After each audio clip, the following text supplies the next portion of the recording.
देखिए मान्यवर, भगौड़ा इस समय कौन है पूरा देश जान रहा है। भगौड़ों के बारे में मत कहिए। देश का प्रधानमंत्री गैस के संकट के इस समय में किस गुफा में छुपा हुआ है, पहले उसको निकाल के लाइए। आप पहले उसको निकाल के लाइए। प्रधानमंत्री किस गुफा में छुपे हुए हैं के बारे में आप हमारे ऊपर टिप्पणी कर रहे हैं। प्रयोग नहीं करेंगे। आप हमारे ऊपर टिप्पणी कर रहे हैं। ये आप हमारे ऊपर टिप्पणी कर रहे हैं। पूरा देश गैस की लाइनों में खड़ा है। प्रधानमंत्री गुफा में छिपे हुए हैं। प्रधानमंत्री को निकाल के लाइए। प्रधानमंत्री को निकाल के लाइए। मुद्दा पर बात नहीं करेंगे। इस्तेमाल किया है, ये शब्द ठीक नहीं है। अरे मान्यवर, आप मेरा समय जा रहा है। मान्यवर मेरा समय। ग्रामीण विकास की आप बात कर रहे हैं। उज्ज्वला स्कीम के तहत 8 से 10 करोड़ सिलेंडर गांव में आपने बांटे हैं और 10 से 11 करोड़ सिलेंडर के कनेक्शन लोगों ने अपने आप से लिए हैं। 21 करोड़ सिलेंडर के कनेक्शन गांवों में हैं। मैं आपके माध्यम से इस सरकार से पूछना चाहता हूं, मध्य एशिया के अंदर जो युद्ध चल रहा है इजराइल और अमेरिका और ईरान के बीच में, आप क्यों इजराइल की चमचागिरी में खड़े हो गए, जिसके कारण से हिंदुस्तान को आज गैस का संकट भुगतना पड़ रहा है। पूरा देश लाइन में खड़ा है, गांव लाइन में खड़ा है, शहर लाइन में खड़ा है, एक एक इलाका लाइन में खड़ा है। भगौड़ा कौन है? ट्रंप की गुलामी कौन कर रहा है? नमस्कार, आप देख रहे हैं द क्रेडिबल न्यूज। मैं हूं शालिनी। ईरान अमेरिका इजराइल के युद्ध के चलते भारत के अंदर भी काफी ज्यादा समस्याएं आ रही हैं। इस बीच संसद का सत्र चल रहा है, उसमें भी विपक्ष लगातार सरकार से सवाल पूछ रहा है। वहीं ईरान अमेरिका इजराइल के बीच जारी जंग अब 13वें दिन में पहुंच गई है और इसका असर पूरी दुनिया की अर्थव्यवस्था पर देखने को मिल रहा है। और इसी बीच भारत के लिए एक राहत भरी खबर ये आई है कि ईरान ने हॉर्मुज स्ट्रेट से भारतीय जहाजों को गुजरने की इजाजत दे दी है। भारत के 2 तेल टैंकर पुष्पक और परिमल इसी रास्ते से सुरक्षित निकल भी चुके हैं। बताया जा रहा है कि ये संभव हुआ है भारत और ईरान के बीच लगातार जो बातचीत हो रही थी उसके जरिए। वहीं विदेश मंत्री एस जयशंकर ने ईरान के विदेश मंत्री अब्बास अरागची से बातचीत की है, जिसके बाद ये रास्ता भारत के लिए खुला है। जबकि अमेरिका, इजराइल और यूरोप के जहाजों पर अब भी रोक है। दरअसल हॉर्मुज स्ट्रेट दुनिया के सबसे महत्वपूर्ण तेल मार्गों में से एक है, जहां से पश्चिम एशिया का बड़ा हिस्सा तेल और गैस दुनिया तक पहुंचता है। लेकिन ईरान पर अमेरिका और इजराइल के हमलों के बाद ईरान के इस्लामिक रिवॉल्यूशनरी गार्ड कोर ने यहां सख्त निगरानी लगा दी। नतीजा ये हुआ कि इस रास्ते से जहाजों की आवाजाही लगभग 95% तक कम हो गई। कुछ खास देशों के जहाजों और ईरान से जुड़े टैंकरों को ही गुजरने दिया जा रहा है और इस तनाव का असर तेल की कीमतों पर भी दिख रहा है। अंतर्राष्ट्रीय बाजार में कच्चे तेल की कीमत अचानक बढ़कर $101 प्रति बैरल के पार पहुंच गई, जबकि एक दिन पहले ही ये करीबन $92 थी। ब्रेंट क्रूड में करीबन 20% की तेजी देखी गई है और कई एक्सपर्टीज का कहना है कि अगर हॉर्मुज स्ट्रेट में हालात और बिगड़े तो तेल और महंगा हो जाएगा। दूसरी तरफ अमेरिका के राष्ट्रपति डोनाल्ड ट्रंप ने यह दावा किया कि जंग में अमेरिका पहले से ही बढ़त बना चुका है, लेकिन मिशन पूरा होने तक लड़ाई जारी रहेगी। पेंटागन ने बताया है कि युद्ध के शुरुआती 6 दिनों में ही अमेरिका के करीबन $11.3 अरब लगभग 1 लाख करोड़ रुपए खर्च हो चुके हैं। वहीं ईरान के राष्ट्रपति मसूद पेजेश्कियान ने युद्ध खत्म करने के लिए 3 बड़ी शर्तें रख दी हैं। ईरान के अधिकारों को मान्यता, युद्ध के नुकसान की भरपाई और भविष्य में हमला न होने की अंतरराष्ट्रीय गारंटी। इधर भारत में इस संकट का असर आम लोगों तक पहुंचता दिख रहा है। कई जगहों से एलपीजी गैस की कमी और सिलेंडर के लिए लंबी लाइनों के वीडियो सामने आ रहे हैं। कुछ होटल एसोसिएशन ने गैस की कमी के कारण रेस्टोरेंट्स बंद करने की चेतावनी दी है और दिल्ली हाई कोर्ट की कैंटीन ने भी गैस न होने के कारण खाना बंद करने की घोषणा की थी। ऐसी तमाम खबरें जो है इस वक्त देश के कई हिस्सों से सामने आ रही हैं। वहीं इसी मुद्दे पर विपक्ष ने सरकार पर निशाना साधते हुए कहा कि देश में फिर से लाइन लगाओ योजना लागू कर दी गई है। वहीं राज्यसभा में कल आम आदमी पार्टी के सांसद संजय सिंह ने सरकार पर देश में गैस संकट खड़ा करने का आरोप लगाते हुए कहा कि उसने आज पूरे देश को लाइन में खड़ा कर दिया है। वहीं कल राज्यसभा के अंदर ग्रामीण विकास मंत्रालय के कामकाज पर चर्चा करते हुए अपनी बात रखते हुए आम आदमी पार्टी के नेता संजय सिंह जो हैं, उन्होंने अमेरिका, इजराइल और ईरान के बीच जो युद्ध चल रहा है उसे लेकर सरकार को भी घेरा। क्या कुछ संजय सिंह कह रहे थे, जरा उन्हें सुनिए। धन्यवाद मान्यवर, आपने ग्रामीण विकास जैसे महत्वपूर्ण मंत्रालय के विषय पर मुझे अपनी बात कहने का मौका दिया।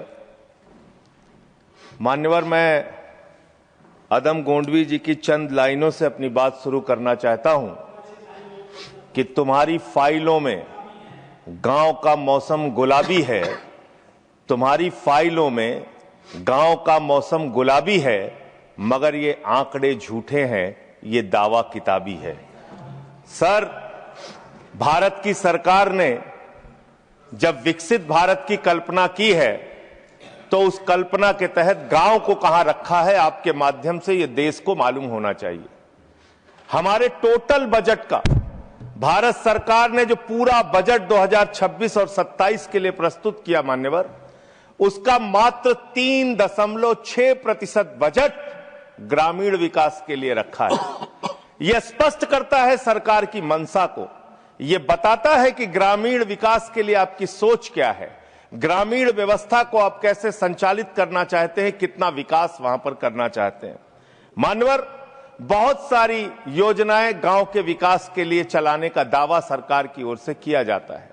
उसमें से एक प्रमुख योजना है जिसका ढिंढोरा भारत की सरकार बार बार पीटती है, जल जीवन मिशन, जल जीवन मिशन, हर घर जल की योजना, हर घर जल की योजना।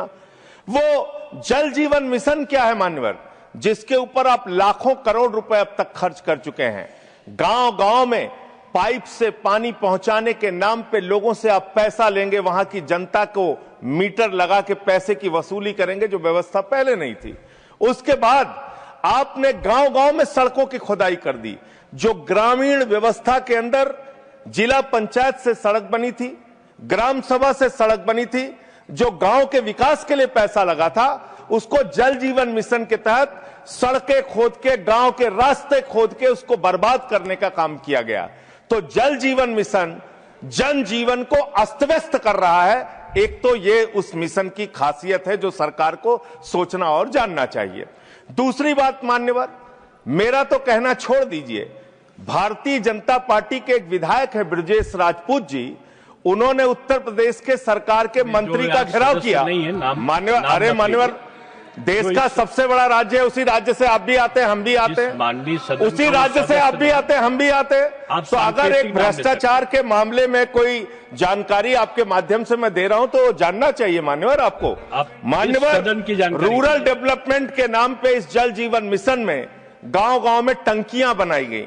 उन पानी की टंकियों की हालत जाकर देखिए। वो पानी की टंकियां उद्घाटन से पहले उजड़ जाती हैं, उद्घाटन से पहले उखड़ जाती हैं, टूट जाती हैं, गिर जाती हैं। 5-5, 10-10 करोड़ की टंकियां, पाइपलाइन जो है वो टूट जाती है। तो मैंने तो इसका मामला सबसे पहले उठाया था, तब सरकार ने हमारी बात नहीं सुनी, कई मुकदमे मेरे ऊपर उल्टा करा दिया। लेकिन इनके एक विधायक ने मान्यवर अपने ही मंत्री का घेराव कर लिया ब्रजेश राजपूत जी ने, और कहा और बीजेपी के विधायक ने कहा कि इस योजना में जबरदस्त भ्रष्टाचार है। इसलिए ये योजना भ्रष्टाचार की भेंट चढ़ चुकी है। दूसरी बात आते हैं, आपने गांव के अंदर जो तमाम और स्कीम शुरू की और उसकी हकीकत क्या है, कितना बजट निर्धारित किया, कितना खर्च किया।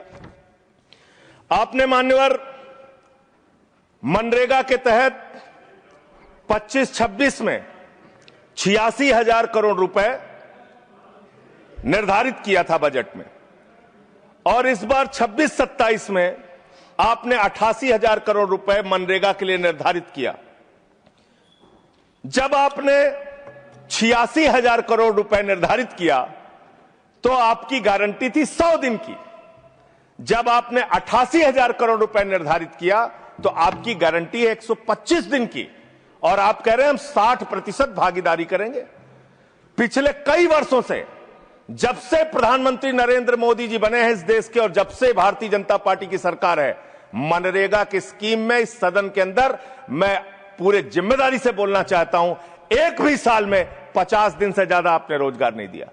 मनरेगा स्कीम को आपने मारने का काम किया, खत्म करने का काम किया, और उसके बाद आपने कह दिया 40% राज्य सरकारों की हिस्सेदारी होगी। जो राज्य सरकारें ज्यादातर घाटे में चल रही हैं, चलिए वो भी आपने कर दिया जो आपको करना था। आपने स्कीम पास कर दी जी राम जी की, लेकिन मुझे आप जरा कृपा करके बताइए, आपके हिस्से का 125 दिन के हिसाब से रुपया बैठता है मंत्री जी 2 लाख करोड़ रुपए। तो आपने तो निर्धारित ही 88,000 करोड़ रुपए किया है। तो आप इस स्कीम में क्या सोचते हैं, क्या आपकी योजना है और कितना आप बजट निर्धारित करना चाहते हैं? यानी कि आपकी मनसा ही साफ नहीं है कि आप मनरेगा स्कीम को गांव-गांव तक चला सके। इसके बाद मान्यवर आते हैं, एक मिनट माननीय मंत्री। करना चाहता हूं कि जब मैं बोलूं तब आप सुनने जरूर उपस्थित रहना, बोल के चले मत जाना, एक एक चीज का जवाब दूंगा।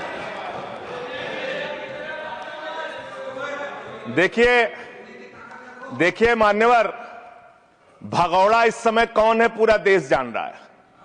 भगौड़ों के बारे में मत कहिए। देश का प्रधानमंत्री गैस के संकट के इस समय में किस गुफा में छुपा हुआ है, पहले उसको निकाल के लाइए। पहले उसको निकाल के लाइए। प्रधानमंत्री किस गुफा में छुपे हुए हैं? मंत्री के बारे में आप हमारे ऊपर टिप्पणी कर रहे हैं, का प्रयोग नहीं करेंगे। आप हमारे ऊपर टिप्पणी कर रहे हैं, ये आप हमारे ऊपर टिप्पणी कर रहे हैं। पूरा देश गैस की लाइनों में खड़ा है, यहाँ पर शामिल प्रधानमंत्री गुफा में छिपे हुए हैं। प्रधानमंत्री को निकाल के लाइए, प्रधानमंत्री को निकाल के लाइए। मुद्दों पे बात नहीं करेंगे। इस्तेमाल किया है, ये शब्द ठीक नहीं है। अरे मान्यवर, आप मेरा समय जा रहा है मान्यवर महोदय, मान्यवर मेरा समय जा रहा है, कृपा करके समय। जी राम जी ने आपको रोक दिया। जी राम जी पर रात को 1:30 बजे तक मैंने चर्चा सुनी और जब उत्तर देने की बारी आई तो विपक्ष भाग गया था। इसलिए मैं निवेदन कर रहा हूं कि रहना जरूर, एक एक चीज का जवाब दूंगा, एक एक चीज का। दूसरी चीज है, जो भगोड़ा शब्द है उसको उसमें शामिल नहीं करेंगे। जी मान्यवर, बात करते हैं ग्रामीण विकास की आप बात कर रहे हैं। उज्ज्वला स्कीम के तहत 8 से 10 करोड़ सिलेंडर गांव में आपने बांटे हैं और 10 से 11 करोड़ सिलेंडर के कनेक्शन लोगों ने अपने आप से लिए हैं। 21 करोड़ सिलेंडर के कनेक्शन गांवों में हैं। मैं आपके माध्यम से इस सरकार से पूछना चाहता हूं, मध्य एशिया के अंदर जो युद्ध चल रहा है इजराइल और अमेरिका और ईरान के बीच में, आप क्यों इजराइल की चमचागिरी में खड़े हो गए, जिसके कारण से हिंदुस्तान को आज गैस का संकट भुगतना पड़ रहा है। पूरा देश लाइन में खड़ा है, गांव लाइन में खड़ा है, शहर लाइन में खड़ा है, एक एक इलाका लाइन में खड़ा है। होटल बंद हो रहे हैं मान्यवर, मोरवी के अंदर गुजरात में टाइल्स की फैक्ट्रियां बंद हो रही है मान्यवर। आपने क्या हालत की है? आप राज्यों के साथ न्याय नहीं करते, आप ग्रामीण व्यवस्था के साथ न्याय नहीं करते। आपने बनारस के अंदर 4200 एकड़ जमीन वहां के किसानों की जबरन कब्जा की। 2013 का जो अधिकरण का नियम है वो नियम आपने लागू नहीं किया। वहां लाठियों से किसानों को पीट के प्रधानमंत्री के संसदीय क्षेत्र में जमीनें कब्जा करने का काम आपने किया। बहरहाल अब आप लोग इस खबर पर क्या कुछ कहेंगे, नीचे दे कमेंट बॉक्स में अपनी राय जरूर बताइएगा और ऐसी अपडेट से जुड़े रहने के लिए देखते रहिए द क्रेडिबल न्यूज। मैं हूं शालिनी, धन्यवाद।